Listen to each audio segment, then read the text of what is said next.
on checking inside to make sure that a winning ball... There just seems to be something cheesy and weak about a game, book, film, or anything starting with some dude winning the lottery. Cause and effect? Bollocks. We're getting Deus Ex plot device from frame one, friend. At once, it seems too contrived to be believed by anyone, while seeming like it's overdone at the same time. I don't quite know how that works. And it's all overseen by a cute girl in a maid outfit. Surely this is setting itself up to be yet another pandering piece of moe schlock in the vein of, well, just naming the litany off the top of my head would be rather incriminating. But I'm stuck here for another 3 minutes by contractual obligation, so lay it on me. What did this player avatar win anyway? I shall let you become God. Huh? So he won deification, in a manner of speaking. Outwardly, he is still a high schooler with raging hormones. Just now, he's called upon by a band of angels, who all happen to be maids or butlers, because apparently the costumes are cheap and you can find them anywhere, to solve problems and answer prayers. Now, does he go about doing this? By traipsing about in roguelike dungeons, building up levels and sweet pieces of gear, utilizing the kind of over-the-top attacks Nipponichi are best known for. When suddenly everything goes right, some definition of right, fate changes to say the least, and even seemingly innocuous fairy tales are capable of going completely off the rails. Completely. How completely?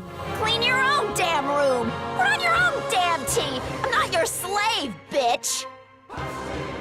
Seems like I'm finishing every paragraph with a question, but that's only because the Guided Fate Paradox does an alarmingly good job of actually making what is an ungodly Bruce Almighty meets Oh My Goddess meets Zetai Hero project monstrosity of a game actually quite interesting.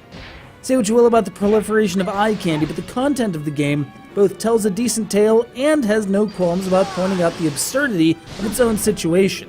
You help out people, fracture fairy tales, and name-check George Romero while hacking your way through very gamey dungeons, and then a maid makes you cake.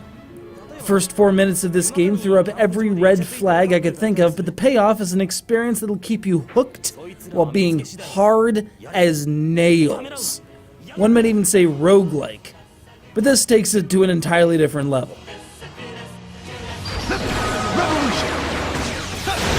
You've got a number of stat-building systems at your disposal, mostly centering on the Nipponichi equivalent of a license grid, with some La Pucelle-style energy streams thrown in for good measure.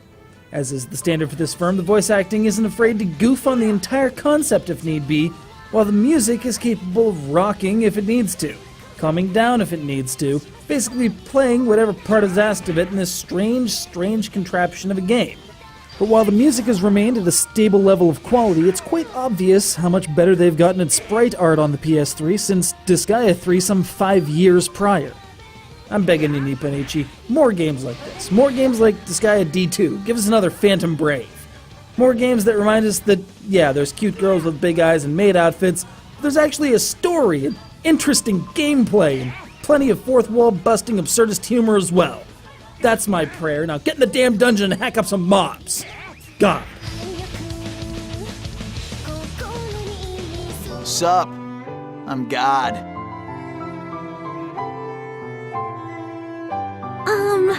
Lord, just a teeny bit more, dignity.